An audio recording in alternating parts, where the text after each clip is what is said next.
मागणी परीक्षा दिली पाहिजे असा विचार करणारे आणि अशी मागणी करणारे करोत त्यांना विठुराय सद्बुद्धी देवो अशी मी प्रार्थना करतो. पण आपण सगळे हे सगळं होत असताना, हे सगळे शिंतोडे उडत असताना सुद्धा आपण सगळेजण फक्त शांत होत ऐकून घेतोय. आपल्यापैकी कुणाचंही रक्त तापत नाही. मग काय उपयोग आहे या सगळ्या कीर्तनांचा? एवढी कीर्तन होऊन दिग्रसकरांची विचार परंपरा आपल्यामधला विवेक जागा करण्यासाठी असमर्थ ठरली असं वाटायला लागलंय मला.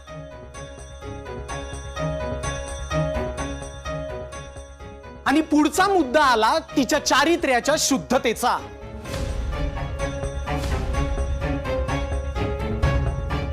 तर आमच्या तुकोबांनी असं सांगून ठेवलंय की पवित्र होईन चरित्र उच्चारे रूपाच्या आधारे गोजिर्या. अहो, विठुरायाचं नाम मुखानी जरी घेतलं तरी संपूर्ण आयुष्य पवित्र होऊन जात. हरिमुखे म्हणा, हरिमुखे म्हणा, पुण्याची गणना कोण करी. आपण हरिपाठ म्हणतो ना, अहो काय म्हटलंय, तोंडानी फक्त हरीचं नाव घ्या. अहो, जिथं पुण्याची गणना करायची नाहीये तिथे पापाचा विषय कुठे आला मोहितराव? मग जी इंद्रायणी लहानपणापासून फक्त विठुरायाची सेवा करत आलीये, विठुरायाचं नाम गात आलीये, विठुरायाचं कीर्तन करत आलीये, तिच्या चारित्र्याच्या शुद्धतेवर प्रश्न विचारणारे आपण कोण? आणि सगळ्यात महत्वाचा मुद्दा हा आहे माऊली, की जिच्या चारित्र्यावर आज प्रश्न उभे केले जात आहेत ती मुलगी तर स्वतः निवडणूक लढवत नाहीच आहे. खरं सांगायचं तर या निवडणुकीमध्ये अधोक्षच तिचा पती उभा राहतोय, इंद्रायणी नाही उभी राहत. त्यामुळे कुठलाही प्रश्न तिला विचारायचा संबंधच कुठे येतो. आणि क्षणभर असं आपण समजून चालू की समजा इंद्रायणींनी ठरवलं की तिच्या चारित्र्याची ग्वाही आणि खात्री सगळ्या लोकांना पटवून देऊ, तर तिने ती कुणाला पटवून द्यायची? स्वतःच गैरकृत्यात बुडालेल्या मोहितरावाला?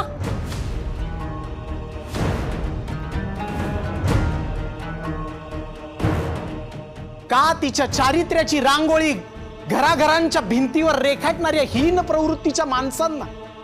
आणि तिने हे का करायचं? अधोक्षच तिचा नवरा आहे आणि तिच्या पवित्रतेविषयी आणि निर्मळतेविषयी त्याच्या मनामध्ये कुठलीही शंका नाही. नवऱ्याचा विश्वास तिच्यावर आहे, त्यामुळे तिला प्रश्न विचारणारे आपण कोण? आपला संबंधच येत.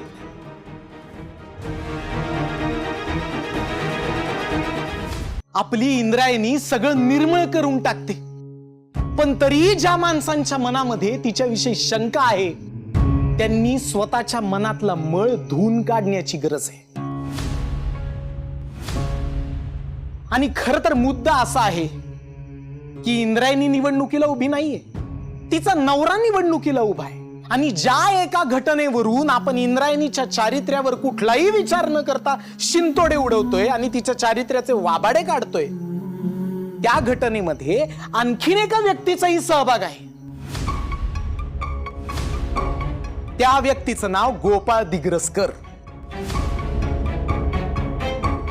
आणि गोपाळ स्वतः या निवडणुकीत उभा आहे. पण असं असून सुद्धा गोपाळच्या चारित्र्य संदर्भामध्ये आपण कुठलेच प्रश्न उपस्थित करत नाही आहोत. अधोक्षज सोबत गोपाळ निवडणुकीचा उमेदवार आहे ना,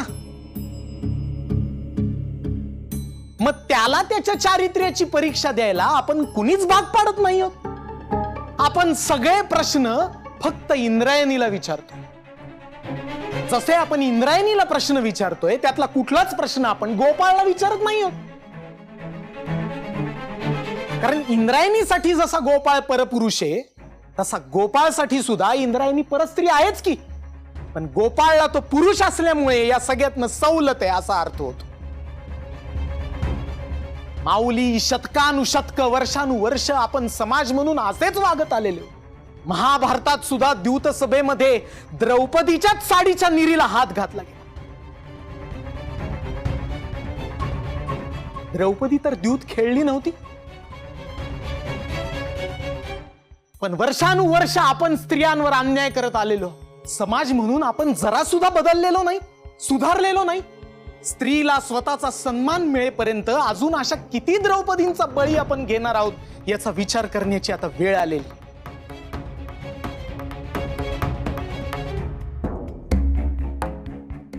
माऊली, इंद्रायणी ही माझी मुलगी आहे. माझी सून आहे, माझी शिष्य आहे,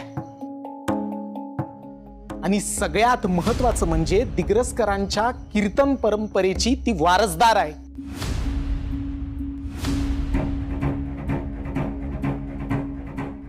तिचा झालेला अपमान हा मी आमच्या पवित्र गादीचा अपमान समजतो. माऊली, आजपर्यंत मी अनेक कीर्तन केली, प्रबोधनाची केली, उपदेशाची केली, भक्तीची केली, पण आजचं कीर्तन हे निषेधाचं कीर्तन आहे. इंद्रायणीचा झालेला कुठल्याही पद्धतीचा अपमान मी कदापि सहन करणार नाही, हे ठणकावून सांगण्यासाठी मी कीर्तनाला उभा. महाभारतामध्ये द्रौपदीची लाज वाचवण्यासाठी भगवान श्रीकृष्णांनी तिला वस्त्र पुरवली होती. तीच भगवंतांची शक्ती माझ्या इंद्रायणीच्या पाठीमागे भक्कमपणे उभी आहे, यात मला शंकाच नाहीये. पण आज तुम्हाला सगळ्यांना मला इशारा द्यायचा आहे की स्त्रीच्या चारित्र्यावर शिंतोडे उडवणाऱ्या या प्रवृत्तीच्या विरोधात जर आपण वेळेत उभे राहिलो नाही आणि आपल्या विचार करण्याच्या पद्धतीत जर बदल केला नाही, तर आज ज्या जागी माझी इंद्रायणी उभी आहे त्या जागेवर आपल्यापैकी कुणाचीही बहीण, बायको, मुलगी उभी असू शकते.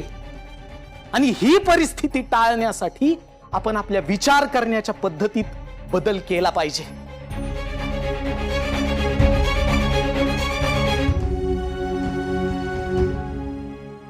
रामकृष्ण हरी.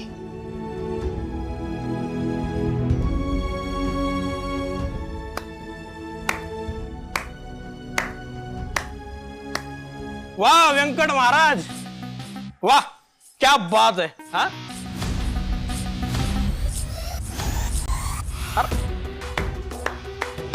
टाळ्या वाजवा टाळ्या. अरे काय कीर्तन केलंय महाराजांनी. वांगवर काटा आला. हे बघ, फुल शर्ट आहे ना, दिसणार नाही. पण आवडला कीर्तन, आपल्याला आवडलं. फक्त दोन गैरसमज झाले. गैरसमज क्रमांक 1, ही अग्नी परीक्षा द्यायला इंद्रायणीबाईंना आम्ही जबरदस्ती केलेली नाही.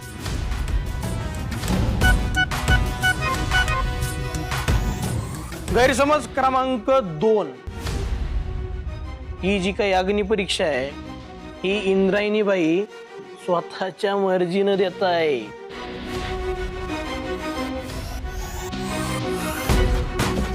कसं आहे ना व्यंकट महाराज, तुम्ही कीर्तन करता कारण तुम्हाला ती कला अवगत आहे आणि भारीच करता राव तुम्ही कीर्तन. हो मंडळी, भारीच करता. पण म्हणून तुम्ही सगळ्यांवर तोंड सुख घेत सुटायचं आणि आम्ही ऐकून घ्यायचं, असं कसं चालेल? आम्ही तुमचं ऐकून घेतो का? तुमचा मान आहे, तुम्ही मोठ्या. पण म्हणून तुमचं म्हणणं सगळ्यांनाच पटल असं नाहीये.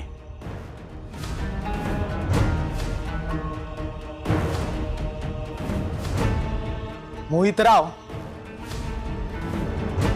हे सगळं बोलण्याची तुमची पात्रता आहे का?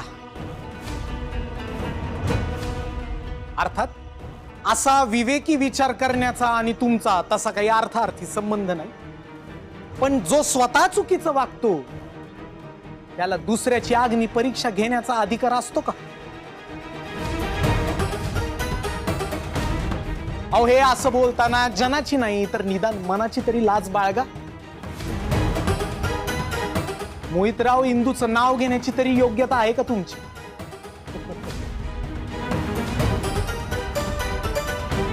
पात्रता बरोबर आहे तुमचं. आम्ही काय बाबा, आम्ही साधारण माणसं. आम्ही तुमच्यासारखे देव नाहीत ना. साधारण जरी असलो तरी व्यावहारिक जगातले हिशोब कळतात आम्हाला.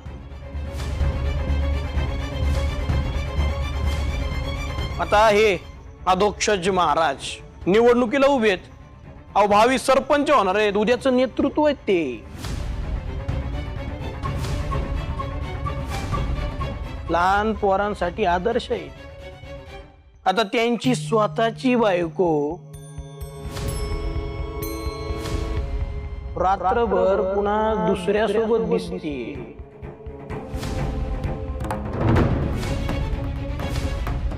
तर या लोकांनी कुणाचा आदर्श ठेवायचा समोर?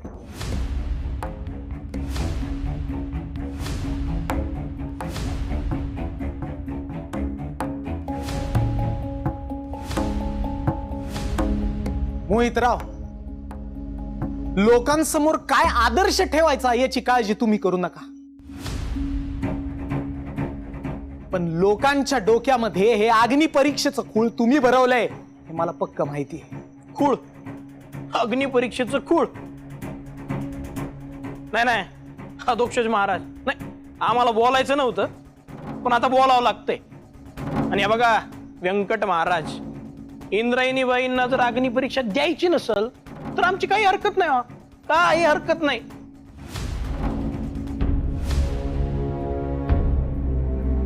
हो काय हो मंडळी, आपण काय अर्थ काढायचा तो अर्थ काढून घेऊ, त्याला काय. नाही मोहितराव,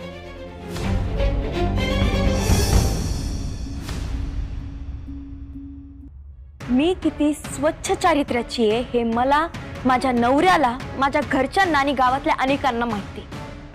पण तुमच्यासारख्या तोंडाळ बाईच्या चारित्र्यावर घाणेरडे आरोप करून स्वतःच्या राजकारणाची भाकरी भाजणाऱ्या लोकांना उघडं पाडण्यासाठी मी अग्निपरीक्षा देते.